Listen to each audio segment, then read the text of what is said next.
Welcome. I'd like to introduce you to the Apple Card Transaction Assistant, a simple spreadsheet template in Google Sheets that I've created in order to quickly and efficiently move the latest Apple Card transactions from your phone to a spreadsheet that you can then use for your personal financial analysis.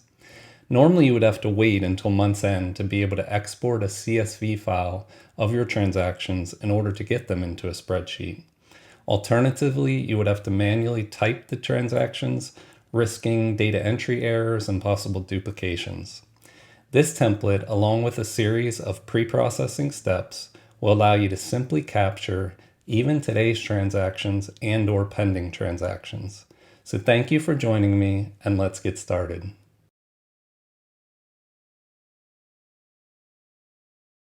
Okay, the first thing we need to briefly cover are some pre-processing steps. Getting the transactions from the phone onto the computer so that we can then put them into the transaction assistant template and be able to work with them. I'm going to do this through the use of an Apple shortcut. And while I'm not going to walk you through all the steps, I am going to show you on screen the pieces that make up that shortcut. All it does is take a screenshot, extract the text from that screenshot, place that screenshot into the Apple Notes app, and then with iCloud Sync turned on, I can move over to my Mac and pick up that text. I did one more thing to make this super easy is I set up a double tap on the back of my iPhone in order to initiate the shortcut.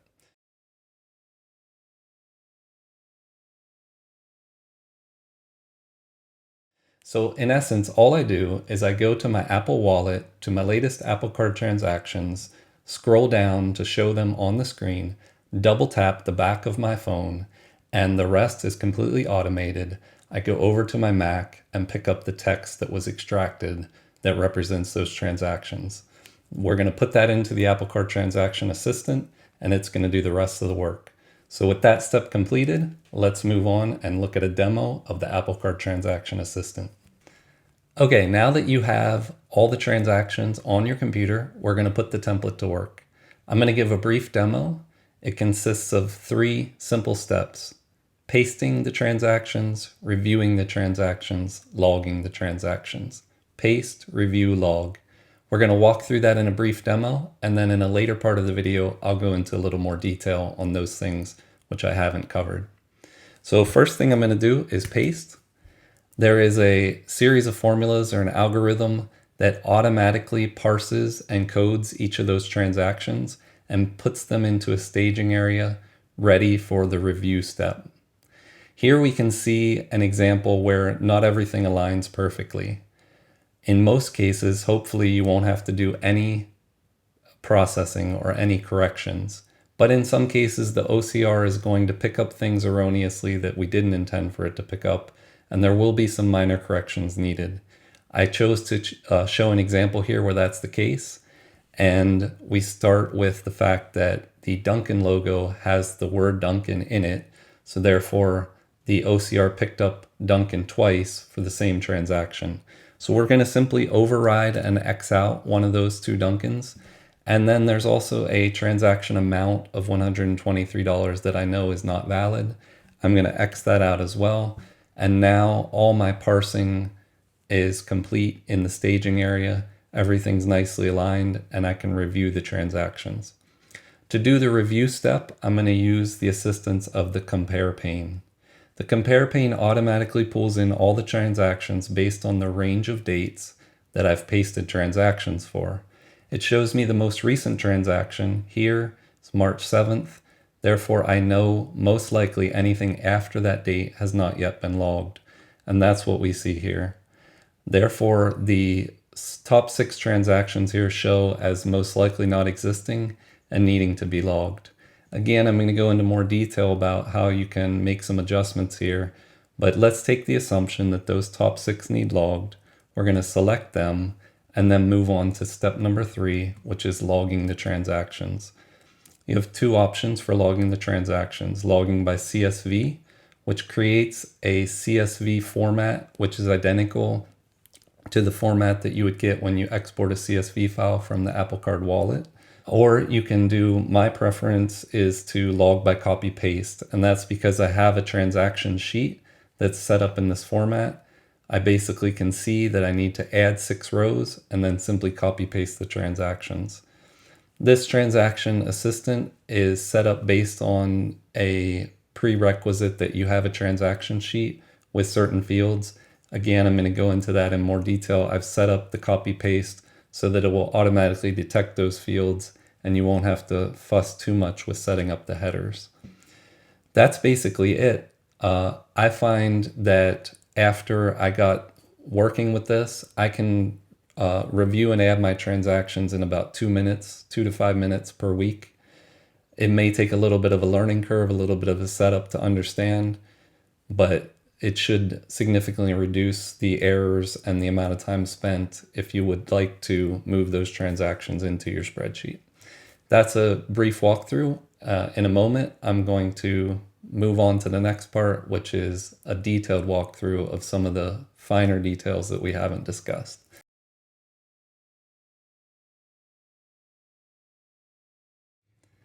Okay, in this last part of the demonstration, I'm going to talk in more detail about what are the various inputs, what are the various adjustments that you can make.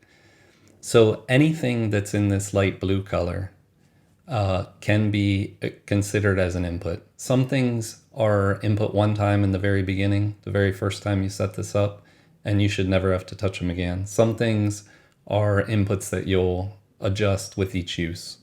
So let's start with the transactions for early entry. As a matter of fact, let's go to the merchants and locations. Let's just start on the left and we'll move the whole way over. The merchants and locations also houses an important part here, which is some basic information, your transaction sheet name. In my case, you can see it's transactions appended with an S at the end. The Apple Card account name, institution, and account number. You don't have to have all these, but what they're going to do is drive the data that is listed on those transactions in preparation for logging them. The transaction sheet is obviously critical to match the transactions that may already exist. We'll come back to this merchant locations in a moment. Let's move on to the transactions for early entry inputs. So the start row, you can either put a number or you can put a text. I find that in the Apple Card app, I usually scroll to where I see this latest card transactions and then do my double tap. So I just leave that there as my starting point, but you can put a number or any other text that you wanted to search for as your starting point. The reference number here on the side is the first row. The end row, I simply make it match the reference number here, which is the end row. The end row is automatically detected. I usually just make it match. In some cases, you might decide, well, there's some extra stuff down there I don't want, and you can set it to any row number you want. But for the most part, you shouldn't need to touch it. The linked account, this is where your Apple Card gets paid from, the bank account that it gets paid from. And this has a special coding. It has a 2-letter coding here. So therefore, I just made a separate spot. You put this one time, assuming you normally pay with the same account, and it will automatically detect and parse it. The currency symbol, I believe this card is mainly used in the United States, which would be US dollars, but this gives some opportunity for adjustment in the future. Okay, let's talk next about the coding override. In the brief demo, you saw me use the X's to knock out some of the descriptions. The coding override allows you to override any of the automated coding, and the values that you can use are here in the legend. M for merchant, A for amount, L for location, D for date, C for cashback. You can also use a combination. In the testing, what I saw was that many times the OCR put the merchant and the amount together, for example, and you can therefore decide to use a combination like that, MA, and override. I do want to demonstrate that the algorithm will pick up those combinations, certain combinations like merchant and amount, the ones that I found to be common in my testing. So if we did an example here where we set the original data, we can pick on the Grocery King, set the original data as part of the description. You see that it automatically picks that up as a merchant and amount put together. And then it decides how to split them. So that brings us to the next column, which is the split override.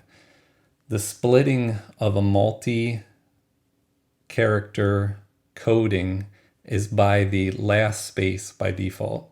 So here you can see it did Grocery King and then the amount.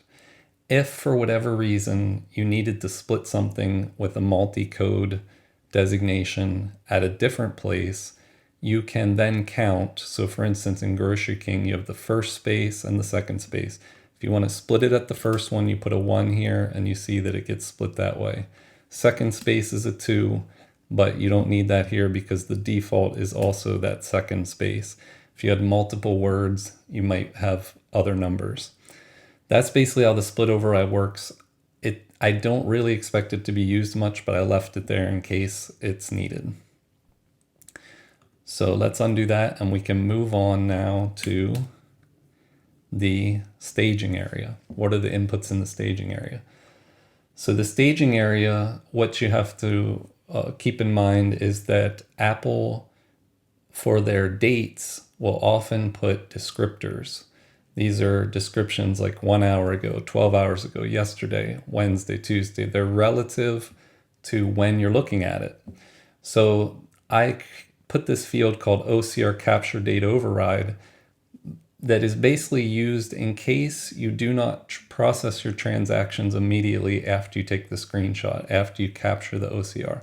As long as you do it immediately after you capture the OCR within the same day, it is not needed. You don't need this field. But this is an example where I took this capture on 3/7, and once I put this in, you can see it adjusts the dates to what they really were. And then, all of a sudden, these transactions are in my transaction sheet. I no longer need to log them. They actually do exist, and it picks them up appropriately. This is because, again, I took this screen capture many days ago, and I'm just now getting around to processing it. So that's how that works. It sets the dates correctly so that if you process your OCR later on, it will correct the dates, adjust the dates. The other thing you can do is if you don't want to mess with that and you just have 1 or 2, you can put the actual date and it will override. We talked about selecting the log. The only thing I want to demonstrate there is that when you select multiple ones, it will dynamically build the list. And a quick tip there is you can select and unselect checkboxes by highlighting multiple ones at the same time and using your spacebar. Next, we'll talk about the compare pane. There's only one input there, which is a date override. The date range here is automatically and dynamically determined based on the transactions that you've entered. The end date is always today, but the start date always goes back to the beginning of the month of your earliest transaction. So in this case, February. You can override that. Let's say, I might think there's something at the end of January, so I may want to put that in, and you'll pick up the extra transactions there. You can override that. That's it for those panes. Now we'll move on to the log by CSV. Really doesn't have any inputs. It's pretty self-explanatory. We'll move on to the log by copy paste. The formulas here are a little bit more complicated than they really should need to be, but that's because I wanted to make it flexible so that if you copy this template, as long as you have certain columns in your transaction sheet, this will automatically get set up and you won't have to do anything. Let me explain how that works in a little detail so that you can at least have some basic understanding of that. The first thing you need to do is make sure you have the current sheet name entered here correctly. That's basically just simply putting what this sheet name is up here. The reason I do that is because when you copy this template, I didn't want to assume that everybody wants to name their sheet what I have it. And also it's going to append the word copy on the front, which has to be corrected anyway. So I figured I would just put this as an entry here instead of hard coding it somewhere where it's hard to find. Across the top, it's listing all of the column names from your transaction sheet. That's the first thing. So if I look at my transaction sheet, you see I have date, description, category, etc. It's putting the same ones here. Then it's matching and saying if the column above this is the date column, it's going to put the date here. If it's the category column, it's going to put the category here. So it doesn't matter what order you have these in. This pane is going to put the data here based on whatever order you have them in. They just need to exist somewhere. And then when some data is in that column, it's going to turn it from a light gray to a white. The only thing you should need to do here is, this is going to allow you, if you have a transaction sheet all your own with all kinds of different columns, you don't have to fiddle with setting this thing up. As long as you have those 5 columns with those names, it's going to find where they are and drop the data there. That way, all you have to do is copy and paste and just drop it onto your transaction sheet. I hope that makes sense. It's a little complicated. These formulas are a little bit long, but that's the situation. Okay, we're almost finished. Let's start with the merchants and locations. This kind of goes back to a little bit of a relic of earlier versions of this transaction assistant.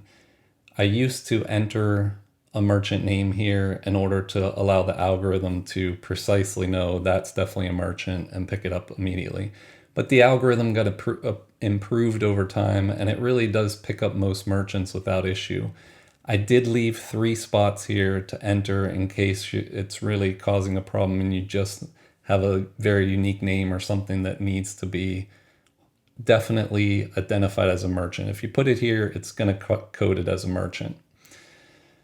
The other thing is it has some nice information here. It shows you up to 140 unique merchants sorted by the frequency of how often you pay those merchants with your Apple Card. The other thing here is similar to the merchants. What I've done is created a list of locations that kind of aid the algorithm to know that's definitely a location.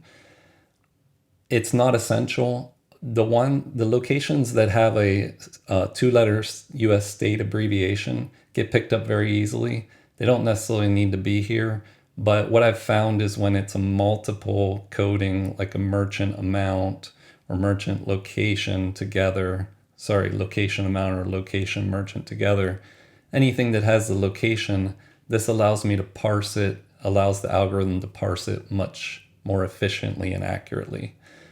So I would encourage you to put them here. Definitely leave the first 4, card number used, pending, card number used, and Apple Pay.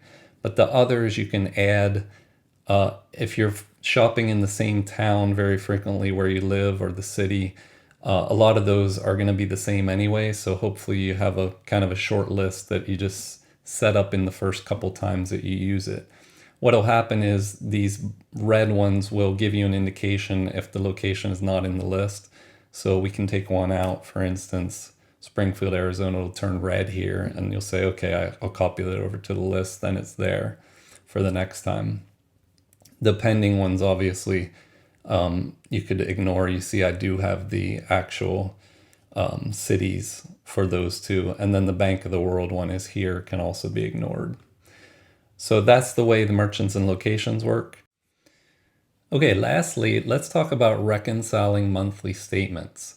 This is an important step for me because if I'm doing these interim and pending transactions and entering these on a weekly or daily basis, I need to know at the month end whether I'm true with what the final month end statement says. I may do it at month end or every couple months, maybe every quarter.